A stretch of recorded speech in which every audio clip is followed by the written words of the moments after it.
4ஆம் அதிகாரம். அப்படியானால் நம்முடைய தகப்பனாகிய ஆபிரகாம் மாம்சத்தின்படி என்னத்தை கண்டடைந்தான் என்று சொல்லுவோம்?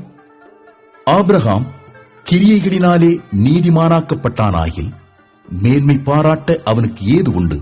ஆகிலும் தேவனுக்கு முன்பாக மேன்மை பாராட்ட ஏதுவில்லை. வேத வாக்கியம் என்ன சொல்லுகிறது? ஆபிரகாம் தேவனை விசுவாசித்தான், அது அவனுக்கு நீதியாக எண்ணப்பட்டது என்று சொல்லுகிறது. கிரியை செய்கிறவனுக்கு வருகிற கூலி கிருபை என்றெண்ணப்படாமல் கடன் என்றெண்ணப்படும். ஒருவன் கிரியை செய்யாமல் பாவியை நீதிமானாக்குகிறவரிடத்தில் விசுவாசம் வைக்கிறவனாயிருந்தால் அவனுடைய விசுவாசமே அவனுக்கு நீதியாக எண்ணப்படும். அந்தப்படி கிரியைகள் இல்லாமல் தேவனாலே நீதிமான் என்றெண்ணப்படுகிற மனுஷருடைய பாக்கியத்தை காண்பிக்கும் பொருட்டு எவர்களுடைய அக்கிரமங்கள் மன்னிக்கப்பட்டதோ, எவர்களுடைய பாவங்கள் மூடப்பட்டதோ அவர்கள் பாக்கியவான்கள். எவனுடைய பாவத்தை கர்த்தர் எண்ணாதிருக்கிறாரோ அவன் பாக்கியவான் என்று தாவீது சொல்லியிருக்கிறான். இந்த பாக்கியம் விருத்த சேதனம் உள்ளவனுக்கு மாத்திரம் வருமோ, விருத்த சேதனம் இல்லாதவனுக்கும் வருமோ? ஆபிரகாமுக்கு விசுவாசம் நீதியாக எண்ணப்பட்டது என்று சொல்லுகிறோமே, அது எப்பொழுது அவனுக்கு அப்படி எண்ணப்பட்டது? அவன் விருத்த சேதனம் உள்ளவனாயிருந்த போதோ, விருத்த சேதனம் இல்லாதவனாயிருந்த போதோ?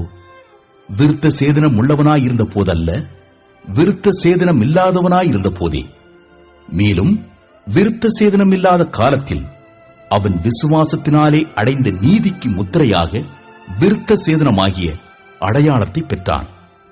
விருத்த சேதனம் இல்லாதவளாய் விசுவாசிக்கிற யாவருக்கும் நீதி எண்ணப்படும் பொருட்டாக அவர்களுக்கு அவன் தகப்பனாயிருக்கும்படிக்கும் விருத்த சேதனத்தை பெற்றவளாய் மாத்திரமல்ல, நம்முடைய தகப்பனாகிய ஆபிரகாம் விருத்த சேதனமில்லாத காலத்தில் அடைந்த விசுவாசமாகிய அடிச்சுவடுகளில் நடக்கிறவளுமாயிருக்கிறவளுக்கு தகப்பனாயிருக்கும்படிக்கும் அந்த அடையாளத்தை பெற்றான்.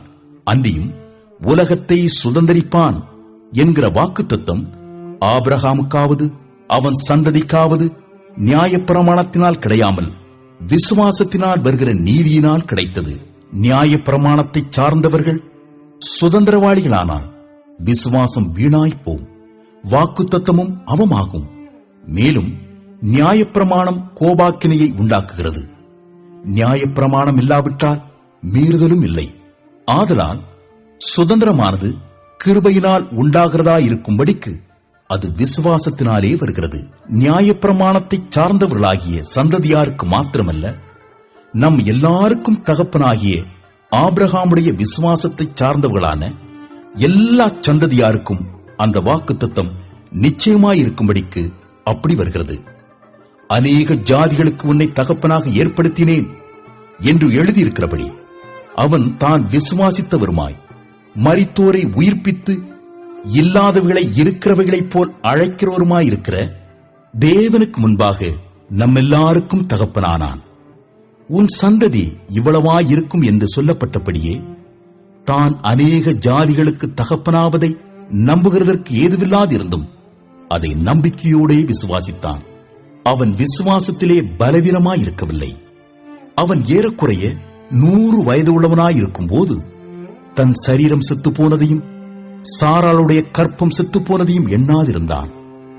தேவனுடைய வாக்குத்தத்தத்தை குறித்து அவன் அவிசுவாசமாய் சந்தேகப்படாமல் தேவன் வாக்குத்தத்தம் பண்ணினதை நிறைவேற்ற வல்லவராயிருக்கிறார் என்று முழு நிச்சயமாய் நம்பி தேவனை மகிமைப்படுத்தி விசுவாசத்தில் வல்லவனானான். ஆகையால் அது அவனுக்கு நீதியாக எண்ணப்பட்டது. அது அவனுக்கு நீதியாக எண்ணப்பட்டது என்பது அவனுக்காக மாத்திரமல்ல, நமக்காகவும் எழுதப்பட்டிருக்கிறது. நம்முடைய கர்த்தராகிய இயேசுவை மரித்தோரிலிருந்து எழுப்பினவரை விசுவாசிக்கிற நமக்கும் அப்படியே எண்ணப்படும். அவர் நம்முடைய பாவங்களுக்காக ஒப்புக் கொடுக்கப்பட்டும் நாம் நீதிமான்களாக்கப்படுவதற்காக எழுப்பப்பட்டும் இருக்கிறார்.